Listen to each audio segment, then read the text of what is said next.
Get you that kung fu swang. It's another one of those old Frank Monday productions coming at ya. Una Light Entertainment.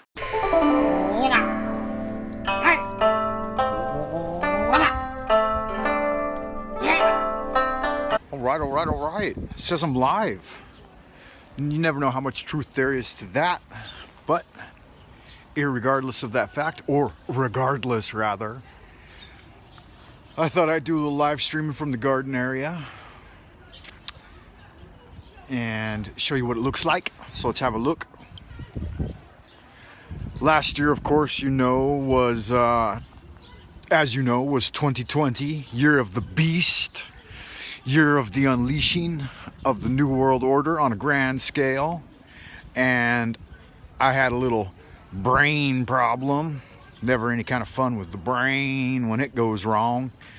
So it interrupted my regular garden activities, and I wasn't able to finish off my autumn garden work because I was hospitalized and somebody stole all of my gourds out of the tree, which is pretty typical for these parts. If you garden in a public space, then you can expect that someone's going to steal your fruits. They'll watch you labor all year long, bringing down bottles of water and tilling the earth and setting everything up.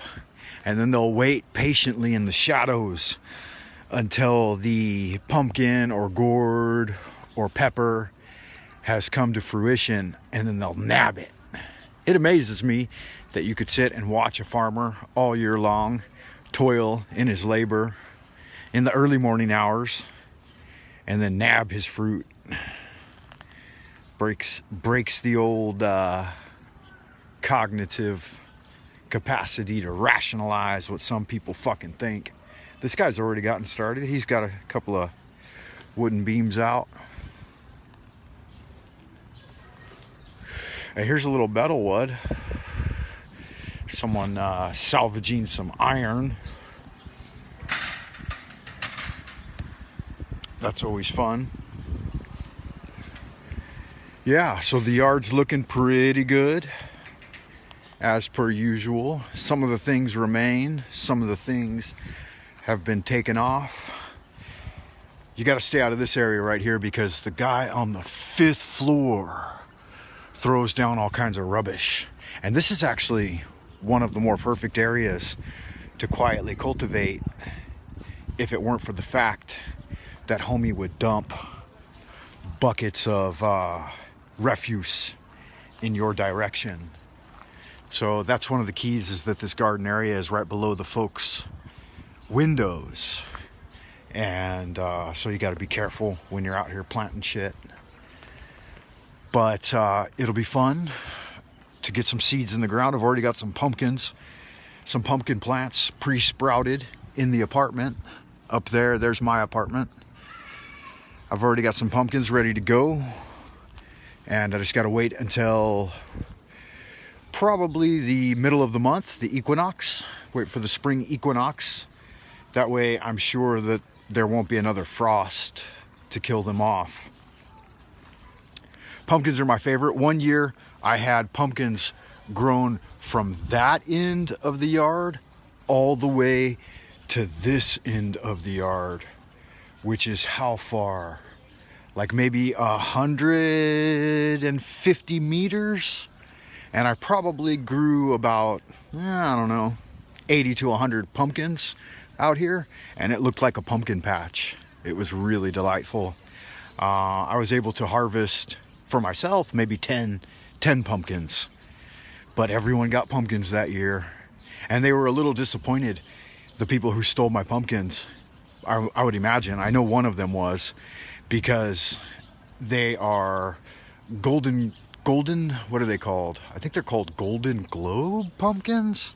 Anyway, they're a variety of pumpkin that is only decorative, so it has a very thin rind, so there's not much meat in it.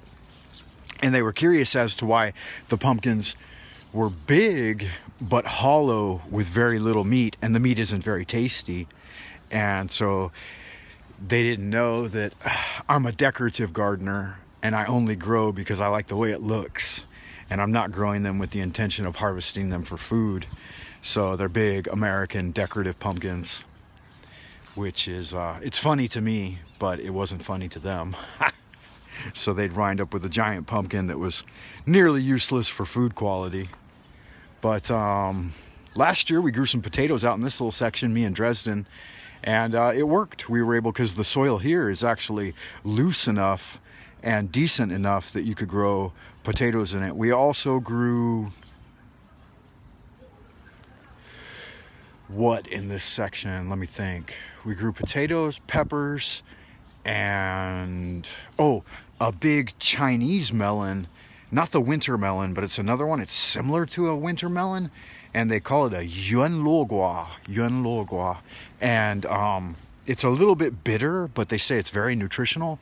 And we grew about 3 plants, and we ended up with about 10 giant melons. One was hanging from the tree right here. It had grown up the tree, and it grew 2 giant melons off of it. They got most of them, but we ended up with one of them. I didn't eat it because it was not tasty, but the mother-in-law, she was excited to death. She's like, oh my God, this is a great melon, I love it. She ate it. And yeah, so clothing and feeding the people is a part of the way of the scholar warrior.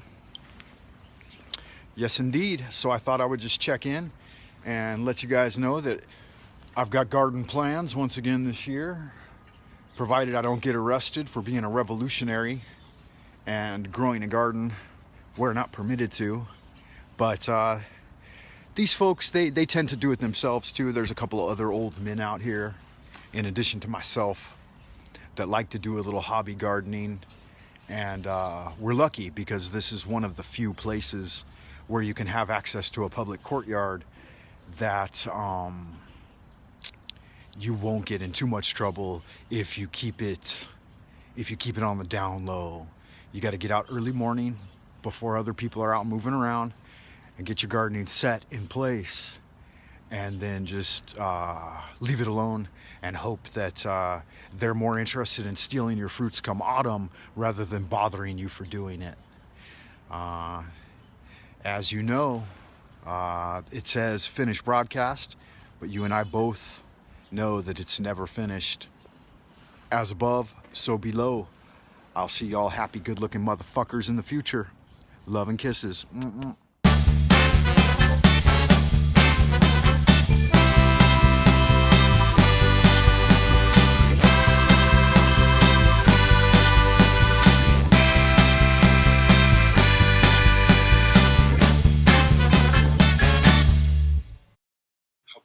Hope y'all can remain my nigga after this.